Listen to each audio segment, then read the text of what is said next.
Ini sinopsis buku novel fiksi karangan Musman, drama revolusi Soekarno, Persatuan Nusantara yang gagal, di tahun 2045 mendatang. Bandar Lampung, Oktober, tahun 1965, Musman kecil 4 tahun, menyaksikan revolusi berdarah, Indonesia. Soekarno jatuh, Musman kecil ingat, zaman sulit, makan nasi dengan garam. Ayahnya, seorang pegawai negeri, yang dulu wajib membela, panji-panji Bung Karno, sekarang, mulai harus membela panji-panji Pak Harto. Era pembangunan dimulai, era utang luar negeri Amerika dimulai. Musman remaja, 33 tahun kemudian, tepatnya tahun 1998, pun menyaksikan reformasi berdarah, kekacauan ekonomi, pembakaran. Musman kecil, 4 tahun, ingat ayahnya gemar membaca buku-buku agama, filsafat, sejarah, disusun di rak buku. Musman kecil ingat, ketika revolusi berdarah, tahun 1965, ayahnya membakar semua buku-buku, majalah-majalah berbau komunisme, semua dimusnahkan. Padahal buku-buku ini di era Bung Karno tidak dilarang. Tetapi, 33 tahun kemudian Musman ingat saat reformasi berdarah tahun 1998, rupiah pun ambruk, diikuti kekacauan ekonomi, pembakaran, utang luar negeri harus nego dengan lintah darat IMF. Saat ini Musman berusia 60 tahun, masih bekerja aktif sebagai peneliti energi, konsultan listrik energi terbarukan, penulis buku tentang sejarah dan filsafat. Musman melihat, Revolusi 1966 dan Reformasi 1998 tidak merubah nasib keadilan untuk rakyat. Hanya perubahan rezim berganti, intelektualisme konstitusi bangsa ini masih rendah karena menggunakan boneka-boneka mahasiswa sebagai tameng konyol. Suatu malam Musman dalam tidurnya bermimpi, suatu kejadian di masa depan, di tahun 2030, terjadi perang Amerika melawan Cina. Selat Malaka diduduki kapal-kapal perang Cina. Kekacauan Nusantara meledak, karena bahan bakar minyak menjadi langka. Indonesia mendukung Amerika dengan masuknya kapal-kapal induk di Jakarta. Tetapi semuanya terlambat, rakyat sudah sengsara, situasi darurat militer pun tidak bisa mencegah kekacauan. Perang satelit dimulai, armada kapal Indonesia banyak hancur.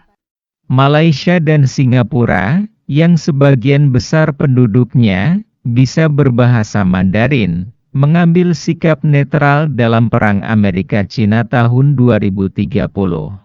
Negara-negara Eropa, Inggris pun bersikap netral. Musman, 68 tahun sudah mulai sakit-sakitan, terus aktif menerbitkan buku filsafat. Kekacauan Nusantara semakin parah. Orang-orang kaya mulai melarikan diri ke Eropa, karena situasi Amerika pun dalam kondisi perang. Indonesia mengalami kiamat energi BBM. Ekonomi ambruk kembali di tahun 2030. Antara tahun 2030 sampai 2035, kekacauan Nusantara semakin parah, akibat karena Indonesia sudah menjadi importir beras, wabah kelaparan mulai meledak di Indonesia Timur, pulau-pulau semuanya gelap gulita akibat tidak adanya bahan bakar minyak. Hanya Pulau Jawa yang listriknya masih nyala stabil.